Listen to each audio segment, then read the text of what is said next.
para sa mga nanay na iniwan pero di bumitaw. Ito'y kwento ng kapatid kong si Inday, iniwang mag-isa sa dilim ng gabi. Walang kamay nakakapitan pa, naging single parent sa 10 na anak. Bawat hinga ilaban, bawat araw ay yakap. Isang anakan na wala, sugat na di magsara. Tahimik ang iyak, sa unan lang pinakawala. Sa puso may tanong, sa mata may bagyo, pero sa harap ng mga anak matatag siyang buo.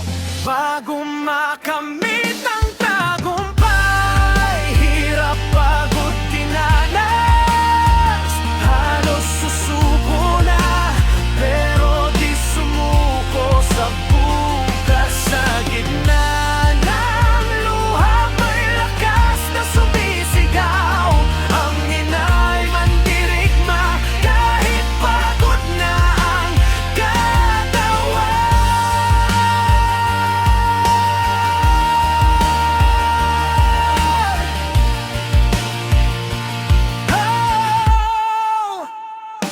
Walang pahinga, walang reklamo sa buhay. Kahit kulang ang lahat, di nawala ng gabay. Umaga hanggang gabi, pawis ang puhunan para lang may ngiti. Sa siyam niyang anak na natira, na siyang dahilan ng minsan nadapa, minsan gustong bumitaw, pero sa bawat yakap lakas ay bumabalik daw. Kahit durog ang puso, di niya ipinakita, dahil ang ina inuuna ang anak kaysa sarili niya.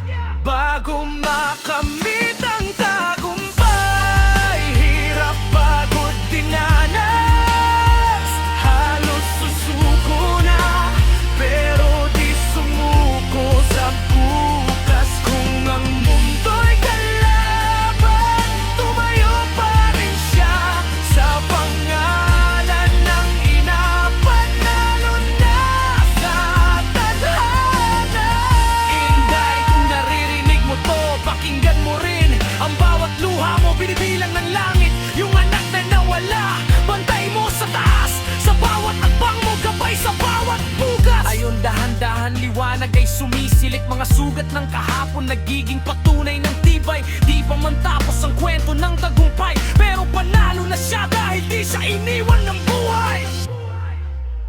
Para sa lahat ng Inday, sa mundong magulo, ang hirap ay di wakas, kundi simula ng himig mo. Kung di ka sumuko noon, wag ngayon bibitaw, dahil ang pusong ina di kailanman matatalo.